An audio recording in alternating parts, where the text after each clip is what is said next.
आइए सुनिए, देखिए, समझिए सनातन सत्य। जैसी दृष्टि वैसी सृष्टि, दृष्टि विज्ञान। कुदरत, कुदरती रचना एवं कुदरत के कानून से शाश्वत सुख की प्राप्ति। जोधपुर के परम पूज्य महात्मा उपासक प्रोफेसर डॉक्टर सोहन राज तातेड़ के निर्देशन में सनातन सत्य। जैसी दृष्टि वैसी सृष्टि, दृष्टि विज्ञान।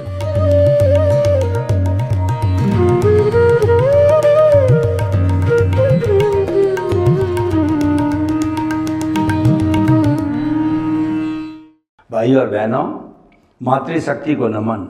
आज का हमारा अति उत्तम विषय कुदरत। कुदरत का अर्थ होता है कि ये सारी जितनी भी सृष्टि है वह कुदरत कहलाती है। पर्यावरण को कुदरत कहते हैं, ब्रह्मांड को कुदरत कहते हैं। ब्रह्मांड जिसके अंदर जीवन है वह केवल पृथ्वी पर है। ब्रह्मांड तो और भी बहुत बड़ा है, लेकिन हम जीवन जहाँ पर है उसी को ब्रह्मांड कहते हैं। और उस ब्रह्मांड की आज हम परिभाषा करेंगे, सांगोपांग उसका विवेचन करेंगे। देखिए कि ये कुदरत कुल जो है ये 6 द्रव्यों से बना हुआ है। इसके अंदर सबसे पहला द्रव्य है वह है चेतन तत्व। चेतन है वो असंख्य चेतनामय परमाणुओं के पिंड को चेतन कहते हैं। और वो चेतन जो है वह सुख दुख की अनुभूति करता है और जिसमें संवेदना होती है उसको चेतन कहा जाता है। उसको जो है वो सच्चिदानंद कहा जाता है। सत का मतलब वो अविनाशी है और चित का मतलब वो ज्ञान दर्शन वाला है और आनंद उसका लक्षण है, उसको चेतन कहते हैं। जितने भी जीवित प्राणी 84 लाख जीवा योनि जो बर्थ प्लेसेज है उनके असंख्य अनंत जितने भी प्राणी हैं वे सारे चेतन तत्व है। और चेतन की विशेषता ये है कि मूल रूप से शुद्ध रूप के अंदर ये चेतन तत्व जितने भी जीवित प्राणी इस ब्रह्मांड में हैं, इस कुदरत के अंदर है, तो वहाँ पर जो है वो सारे के सारे जो है वो जो है जीवित प्राणी एक समान हैं। चाहे राम का हो, कृष्ण का हो, महावीर का हो, आपका हो, हमारा हो, 24 तीर्थंकरों का हो, कोई भी भगवान का हो, कीड़े का हो, मकोड़े का हो, हाथी का हो, ऊंट का हो, सब के अंदर एक सी आत्मा विराजमान है मूल स्वरूप से। और जो हमारे व्यवहार जगत के अंदर जितनी भिन्नता दिखाई देती है वो सब का कारण ये है कि हर एक के भाव अलग है और हर एक का कर्म शरीर अलग है और हर एक के कर्म अलग होने के कारण अलग अलग शरीर और अलग अलग विविधता है। पहला चेतन तत्व हो गया। दूसरा जड़ तत्व है जो पुद्गलों के द्वारा बना हुआ होता है। पुद्गल की जो है सूक्ष्मतम इकाई होती है परमाणु। कई परमाणुओं के मिलने से पुद्गल बनता है और जो परमाणु होता है शाश्वत होता है। भगवान महावीर ने कहा पुराण जो परमाणु है वो नॉन डिस्ट्रक्टिबल है, नॉन डिविजिबल है और तोड़ा नहीं जाता है। 1 से 2 परमाणु होते हैं तो द्विपरमाणु होते हैं और 4 होते हैं वो चतुपरमाणु होते हैं। और वो जो है वो ज्यों ज्यों बढ़ते जाते हैं वो असंख्य अनंत जो है परमाणु मिल करके और वो जड़ बन जाते हैं। तो देखिए जड़ क्या होता है या पुद्गल क्या होता है, जो गलन मिलन धर्मा होता है, जिसके अंदर फ्यूजन होता है, जिसमें कॉम्बिनेशन होता है, उसको जो है हम जड़ कहते हैं। और जड़ के अंदर ज्ञान दर्शन नहीं होता, जड़ कोई फीलिंग नहीं करता, संवेदना नहीं करता, सुख दुख की अनुभूति नहीं करता है। जड़ तो मात्र बदलता रहता है, गलन मिलन धर्मा है। और अभी तक जो है विज्ञान ने जो परमाणुओं की कहिए या तत्वों की कहिए खोज की है उसमें से 116 तत्व जो है अभी तक खोज निकाले हैं और अभी आगे आविष्कार भी जारी है। तो ये सारा जड़ का विवरण है। गलन मिलन धर्मा, टूटता रहता है, जुड़ता रहता है। आज मिट्टी है, कल वो टूट करके सोना बन जाता है, चांदी बन जाता है, अभ्रक बन जाता है, बोडल बन जाता है, या अन्य अन्य तरह के जो है तत्व के रूप में वो परिणित होता रहता है, बदलता रहता है, परिवर्तनशील है। लेकिन चेतन तत्व है, अपरिवर्तनशील है, परमानेंट है। और जड़ है वो जो बदलने के कारण अवस्था रूप के अंदर टेम्परेरी है और अस्तित्व रूप के अंदर वो शाश्वत है। और तीसरा जो है वो है मोशन तत्व कहिए या गति सहायक तत्व कहिए। जब कोई भी जड़ या चेतन जो है वो गति करना चाहता है, जैसे कि मैं हाथ हिला रहा हूँ, मेरे शरीर के जितने जितने भी जो है सिस्टम है, वो सिस्टम जो गतिविधि कर रहे हैं वो मोशन तत्व की सहायता से करते हैं। गति सहायक तत्व होता है जो कि चेतन और जड़ के का सहयोगी होता है। वो पूरे ब्रह्मांड के अंदर जो है एक तत्व के रूप में, और वो अमूर्त है और वह मैटर है यानी जड़ है, वो एग्रीगेट है और वह जो है वो शाश्वत है। और एक सुई की नोक जितनी भी पूरे ब्रह्मांड के अंदर खाली जगह नहीं है जहाँ पर कि ये जो है छवई तत्व नहीं हो या जो है ये गति सहायक तत्व नहीं हो। कोई भी जड़ और चेतन गति करना चाहता है, ट्रेन चलना चाहती है, फ्लाइट चलना चाहती है, हेलीकॉप्टर उड़ना चाहता है, व्यक्ति दौड़ना चाहता है, तो ऐसी स्थिति के अंदर वह जो है उदासीन भाव से डिमांड करता है, तो जो मोशन तत्व होता है वो तैयार रहता है और उसको गति करने में सहायक होता है। इसीलिए इसका नाम गति सहायक तत्व है। भूत भविष्य वर्तमान के अंदर ऐसा कभी भी अवसर नहीं रहता जब ये छवई तत्व न हो या गति सहायक तत्व मौजूद न हो। अब देखिए, कोई भी जड़ और चेतन जो है गति कर रहा है, मेरा हाथ हिल रहा है, मेरे सिस्टम हिल रहे हैं, और जो व्यक्ति जो है वो दौड़ रहा है, ट्रेन चल रही है, और कोई भी साइकिल चला रहा है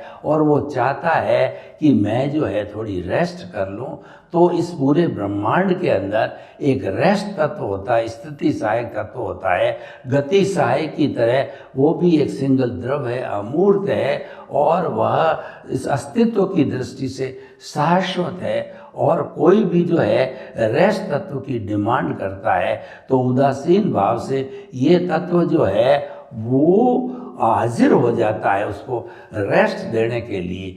तो ये मोशन, रेस्ट, कॉन्शियसनेस और जो है हमारा मैटर कहिए, जड़ कहिए, ये सब जो मैं बात कर रहा हूँ ये विज्ञान सम्मत है, साइंटिफिक अप्रूव्ड है सारी चीज़ें। यानी जो कुदरत में बता रहा हूँ वह विज्ञान ने भी स्वीकार की है। अब देखिए कि एक टाइम तत्व होता है, समय तत्व होता है, जो हमें वर्तना देता है कि अभी 11 बजे हैं, हमारा कार्यक्रम 5 बजे प्रारंभ होगा और हमारे रिलेटिव जो है 10 बजे न आएंगे। इस फ्लाइट के जो है उड़ने का समय 11 बजे है, ट्रेन के चलने का समय 12 बजे है और रात्रि 7 बजे होती। इस तरीके से समय की जो वर्तना देता है वो टाइम तत्व कहलाता है। पूरे ब्रह्मांड के अंदर वो हाजिर रहता है। और अंतिम छठा तत्व है वह है आकाश तत्व। तो ये आकाश तत्व हमें अवगाहना देता है। जैसे कि मैं 2x6 फुट की जगह घेर रहा हूँ, ये टेबल मेरे सामने है, ये जो है 2 फुट बाई 1 फुट की जगह घेरी, ये कैमरा है वो 6 इंची बाई 2 फुट की जगह घेरा है, कमरा 10 बाई 12 की जगह घेरा है। तो अवगाहना देने वाला ये आकाश तत्व है जो कि संपूर्ण ब्रह्मांड के अंदर वो हाजिर रहता है। इस आकाश तत्व के बाहर में एक जो आकाश तत्व और है जिसको हम अलोक कहते हैं, और ब्रह्मांड को जो है हम लोक कहते हैं। लोक के बाहर जीवन नहीं है, आकाश तत्व मात्र ही है। अभी जो लोग बराबर चंद्रमा पे जा रहे हैं या मंगल ग्रह पे जा रहे हैं, वो ये बता रहे हैं कि वहाँ पर जीवन की संभावना है, ऑक्सीजन मिलने की संभावना है, लेकिन जो है अभी तक प्रूव नहीं हुआ, तो कुछ कहा नहीं जा सकता। अभी हमारा जीवन है केवल इस पृथ्वी रूपी ब्रह्मांड के ऊपर ही है। तो इस ब्रह्मांड के अंदर ये चराचर जगत कहलाता है। यहाँ पर एकेंद्रिय से पंचेंद्रिय के जीव रहते हैं। पृथ्वी का है, आप का है, तेजस का है, वायु का है, वनस्पति का है। ये एकेंद्रिय के द्वेंद्रिय, त्रिएंद्रिय, चतुरेंद्रिय, पंचेंद्रिय जो है जीव यहाँ पर जो है अपने कर्मों का भुगतान करते हैं और साथ साथ में मुक्ति को चले जाते हैं। तो वो सिद्ध सिलाविस लोक के अंतिम ऊपरी पार्ट के ऊपर है और वहाँ पर जाकर के वह जो मुक्त जीव आगे नहीं जा सकता, क्योंकि आगे जो हमारा लोक नहीं है, आगे जो है हमारा ये यूनिवर्स नहीं है, उसके बिना वो वहाँ जा नहीं सकता। तो भाई और बहनों, ये सब कुदरत की परिभाषा है और कुदरत सबको जन्म देती है।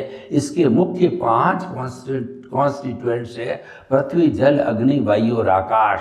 और इनकी सहायता से समस्त जीवित प्राणियों का जो है भरण पोषण किया जाता है और इनको जन्म दिया जाता है। और जब ये बड़े होते हैं तो मन, वचन, काया की सारी क्रिया जो है इन 5 तत्वों के द्वारा होती है। हमारी नेचर माँ कहती है कि जितने भी असंख्य अनंत जीवित प्राणी हैं, उन सभी प्राणियों को जो है वो पालने पोसने के लिए मेरे पास सफिशिएंट स्टॉक है, कोई भी चिंता करने की जरूरत नहीं है। लेकिन मनुष्य जो है इतना तृष्णा वाला है, मनुष्य इतना परिग्रही है, मनुष्य इतना लोभी है कि पूरी नेचर का धन उसको दे दिया जाए तो भी वह संतुष्ट नहीं होता है। इतना वो ग्रीडी है। तो जो है हमारी तृष्णा आकाश समान अनंत्या, यानी कि जो तृष्णा है, जो लोभ है, वो आकाश के समान अनंत है। और दूसरे जीवित प्राणी बेचारा न तो इतनी परिग्रह करते हैं, न इतनी तृष्णा कर सकते हैं, क्योंकि उनके पास में डेवलप्ड मन, बुद्धि, चित्त, अहंकार नहीं है, जो कि मनुष्य के पास में अंतःकरण रूप के अंदर है। इसीलिए मनुष्य जो है इस कुदरत का सर्वश्रेष्ठ प्राणी है। अगर वो अपने ज्ञान दर्शन को सम्यक बना करके उसका सदुपयोग करे तो वो मुक्ति को भी जा सकता है, और मिथ्या ज्ञान, मिथ्या दर्शन का जो है वो दुरुपयोग करता रहे तो वो 7वीं नाटी तक भी जा सकता है। दूसरे जीवित प्राणी जो है वो इतना जो है परिश्रम नहीं कर सकते मुक्ति को जाना, यानी नरक को जाना। तो वो तो लोग तिर्यंच और मनुष्य गति के अंदर ही घूमते रहते हैं। तो भाई और बहनों, हम आपको बताना चाहते हैं कि ये कुदरत साइंटिफिकली है। अब क्या है कि कुदरत जो है हमारी किसी कानून पर चलती है, ये अपने आप काम नहीं करती है। उसको कहते हैं कुदरत का कानून। कुदरत का कानून पूरे ब्रह्मांड पे लागू होता है। चाहे प्राकृतिक चीज़ें हो, उन पर भी कुदरत का कानून लागू होता है कि समय पर सूर्योदय होता है, समय पर सूर्य अस्त होता है, समय पर रात आती है, समय पर हमारी सर्दी, गर्मी, बरसात, पतझड़, बसंत इत्यादि ऋतुएं आती है। सब काम समय पर होता है। और उसके साथ साथ में भी जो जीवित प्राणी हैं, जो कि इस जो है नेचर माँ के गेस्ट है, वो सफरर है और वो यूज़र है, तो उनके भी जो है कर्मों का भुगतान यही कुदरत करवाती है, ये संजोग जुटाती है। कुदरत के पास में द्रव्य है, क्षेत्र है, काल और भाव है। ये सब होने के कारण जो है कुदरत जो है मनुष्य के वो जितने भी जो सफ़र करने हैं उसको, वो सफ़रर है, तो उनके सारे जो है वो संजोग जुटा करके कर्मों को सफ़र कराती है। तो भाई और बहनों, कुदरत जो है हमारी बहुत ही, कहना चाहिए कि हमारी बहुत ही जो है उपयोगी जो है नेचर माँ है। इसके बिना हम एक दिन भी जिंदा नहीं रह सकते हैं।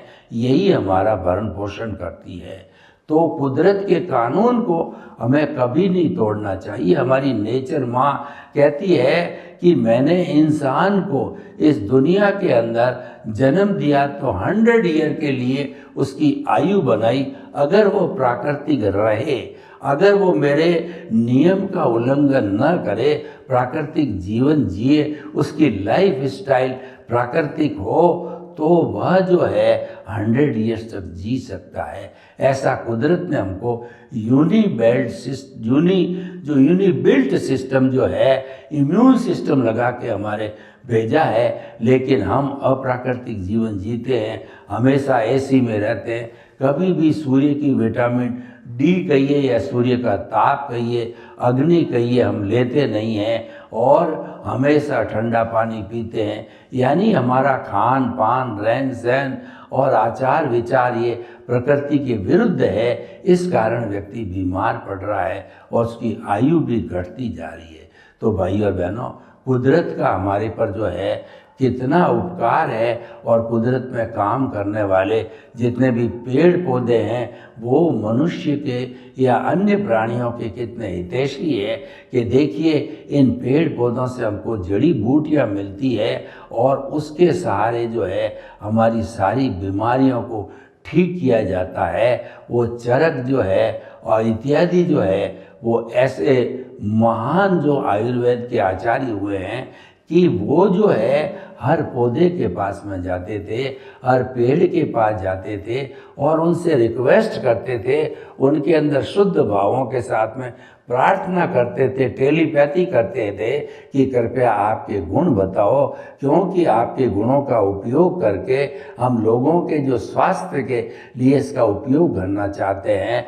तो वह पेड़ पौधा कहिए, वो अपने गुण बता देता और गुण के आधार पर जो है वो मनुष्य का इलाज जो है होता था। एलोपैथी तो आए हुए केवल 100 वर्ष हुए हैं, उसके पहले जब से ये सृष्टि बनी है तभी से व्यक्ति जो है बीमार होता था, इसका होला उनका जो इलाज है वो आयुर्वेद के द्वारा किया गया था और प्राकृतिक जीवन जी करके वो बीमार भी कम होते थे।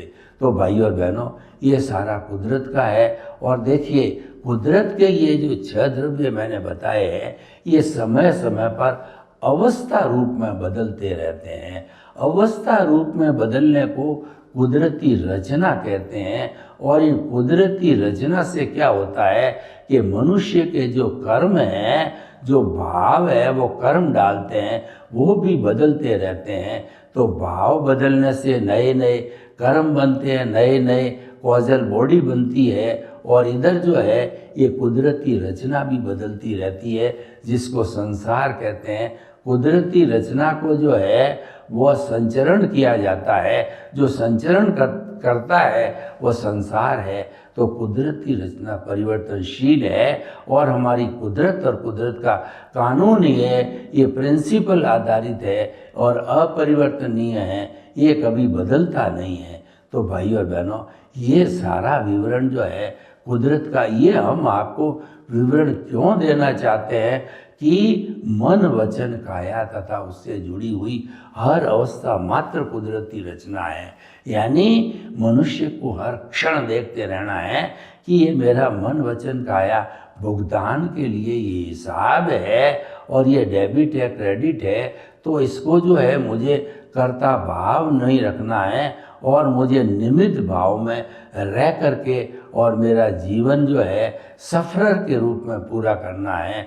तो उसके लिए हमारा कुदरत जो है हमें सारा जितना भी हमारा हिसाब है उस हिसाब को करने के लिए संजोग जुटाती है और हमारे जन्म के साथ ही सारा जो है हमारा मन वचन काया रूपी जो मैकेनिकल जो है वो भुगतान है, जो कि ऑटो मोड से चलता है, वह उसका नियंत्रण पूरा कुदरत के पास में होता है। और कुदरत ने किसी को भी कर्ता बनने की पावर नहीं दी है, इसीलिए दुनिया का हर प्राणी अकर्ता है, निमित्त है, निर्दोष है और शुद्ध आत्मा स्वरूप है। यही हमें समझना चाहिए, हर प्राणी को अकर्ता रूप में समझना चाहिए और उसके भीतर विराजमान शुद्ध आत्मा भगवान को जो है वो हम जो है वो निर्दोष दृष्टि से उनको नमन करते हैं। तो इन सब चीज़ों का जो है हमको ध्यान रख करके इस कुदरत का पूरा उपयोग करना चाहिए और कुदरत के कानून को हम नहीं तोड़ें तो हमारे किसी तरह के कॉज नहीं पड़ते हैं। और जो पुराने हमारा मैकेनिकल मोड से जो है वो हमारे कॉजेस कहिए या डिस्चार्ज कहिए, वह तो ऑटो मोड से पिघलते रहते हैं, झड़ते रहते हैं और वो बर्फ है पानी रूप के अंदर जो है कर्मों का झड़ना होता रहता है, वो तो एक मैकेनिकल प्रोसेस है। लेकिन हमारे को जो है सम्यक ज्ञान दर्शन की एप्लीकेशन करके कॉज नहीं डालने हैं। जितने भी कॉज बनते हैं वो प्रतिष्ठित आत्मा में बनते हैं, और वो प्रतिष्ठित आत्मा जो है वह दोनों तरह के काम करती है, रियल पुरुषार्थ भी करती है और रिलेटिव पुरुषार्थ भी करती है। रियल पुरुषार्थ होता है कि उसके अंदर जो मोक्ष के लायक और सहायक भाव डाले हैं। उदाहरण के तौर पर देखिए कि हे मेरे भीतर विराजमान शुद्ध आत्मा भगवान, मुझे ऐसी शक्ति दो, जागृति दो कि मेरा हर जन्म मनुष्य का मिले, मनुष्य बनना चाहता हूँ। हे पांचाल गुली देवी, हे चंद्रायण एक देव, हे शासन देवी देवताओं, हे दादा भगवान, आप रोज उड़न खटोला लेकर के सिमंदर स्वामी के चरणों में दर्शन करने जाते हो तो मेरा भी नंबर लगाओ, मेरा भी दर्शन कराओ। और समस्त जो है वो हमारे शासन देवी देवता हैं, मेरे को जो है मनुष्य जीवनी दे, चाहे महाविद्या क्षेत्र में दे, चाहे भरत क्षेत्र में दे, ताकि मैं सम्यक ज्ञान दर्शन की एप्लीकेशन करके नए भाव नहीं डाल करके और प्रतिष्ठित आत्मा को जीरो कर सकूं, मेरे अज्ञान को इरेज करके जीरो कर दूं। देखिए, जो ही आपने कुदरती रचना देखना चालू किया तो वो सम्यक तप हो गया। जो कुदरती रचना जीवन भर देखता है वो सन्यासी है, और कुदरती रचना नहीं देख करके कुदरत के कानून का उल्लंघन करता है, कर्ता भाव रखता है, तो ऐसा व्यक्ति जो और ऑनरशिप डूअरशिप के हिसाब से काम करता है, तो ऐसा व्यक्ति संसारी है। बिल्कुल जो है इस बात को कहने में कोई संकोच नहीं है कि कुदरती रचना देखने वाला सन्यासी है और सम्यक मिथ्या ज्ञान दर्शन का उपयोग करने वाला वह संसारी, वो बॉन्डेड सोल है। तो भाई और बहनों, इस तरीके से जो है हम सम्यक ज्ञान की एप्लीकेशन करते करते जो है हमारा जो डेवलपमेंट बढ़ता रहेगा, यानी जागृति बढ़ती रहेगी। जो ही हमने कुदरती रचना देखना चालू किया त्यों त्यों हमारे में एक बहुत बड़ा परिवर्तन आता है कि सम्यक ज्ञान दर्शन की एप्लीकेशन होती है और मिथ्या ज्ञान मिथ्या दर्शन है वो इरेज होता रहता है, और साथ साथ में सम्यक ज्ञान सम्यक दर्शन जो है उसकी परसेंटेज बढ़ने से वह जो है वह कहना चाहिए हमारे जब जागृति 100% तक चली जाती है तो उस स्थिति के अंदर हमारे को केवल दर्शन की भी प्राप्ति हो सकती है, और वो पुरुषार्थ का अंतिम लक्ष्य, उसके बाद में कोई पुरुषार्थ नहीं है। तो भाई और बहनों, हमें जो पुरुषार्थ की चरम सीमा तक पहुंचना है, उसके तक पहुंचने के लिए हमें हर क्षण सम्यक ज्ञान दर्शन की एप्लीकेशन करनी है। यानी हमें हमारे मन वचन काया से जो भी प्रतिक्षण क्रिया होती है उसको कुदरती रचना मानना चाहिए। उससे कुदरती रचना मानेंगे तो हम अकर्ता बन जाएंगे, और no ownership, no doership, no blame, no claim, और जो है नो हमारे कोई भीख नहीं, भय नहीं, ऐसी स्थिति पैदा हो जाती है। तो भाई और बहनों, हम जो ये आज कुदरत का जो हमारा एपिसोड है बहुत ही सुंदर उपयोगी है कि कुदरत को समझ करके हम शाश्वत सुख कैसे प्राप्त कर सकते हैं। शाश्वत सुख प्राप्त करने के लिए कुदरती रचना, कुदरत के कानून से शाश्वत सुख की प्राप्ति है। ये हमारा इस एपिसोड का थीम है कि हम शाश्वत सुख चाहते हैं, और वो शाश्वत सुख बाहर नहीं है। बाहर तो मात्र सुखाभास है कि कभी हमने धन के अंदर सुख की अनुभूति की, और कभी जो है हमने भोजन में सुख की अनुभूति की, कभी हमने जो है वो अपने पद प्रतिष्ठा में सुख की अनुभूति की, और कभी हम जो है वो अन्य अन्य साधनों के अंदर सुख की अनुभूति करते हैं। जो तो भाई और बहनों, ये सुखाभास है। सुख तो हमारी आत्मा का लक्षण है। वो जो है वो अनंत सुख का धाम है, वो तो भीतर है। बाहर ढूंढना ये हमारा मोहनीय कर्म है। दर्शन मोहनीय को हमें खपाना है, अकर्ता बनते ही वो खपता है। तो भाई और बहनों, कुदरती रचना को देख करके और कुदरत के कानून का जो है हम उपयोग करके और हमारा सम्यक ज्ञान, सम्यक दर्शन को हर वक्त एप्लीकेशन के अंदर रखना चाहिए। जो सम्यक तप की बात करते हैं उसके अंदर जो है वो हमारा जो है सम्यक ज्ञान, सम्यक दर्शन और कुदरती रचना ये आपस में जुड़े हुए हैं। सर्वे भवन्तु सुखिनः, सर्वे सन्तु निरामया। लोग के जीवों को सुख मिले, शांति मिले, आनंद मिले, प्रेम मिले, सौहार्द मिले और हम सम्यक ज्ञान दर्शन की एप्लीकेशन कर शाश्वत सुख को प्राप्त करें। आपके प्रति मंगल भावना। ओम शांति।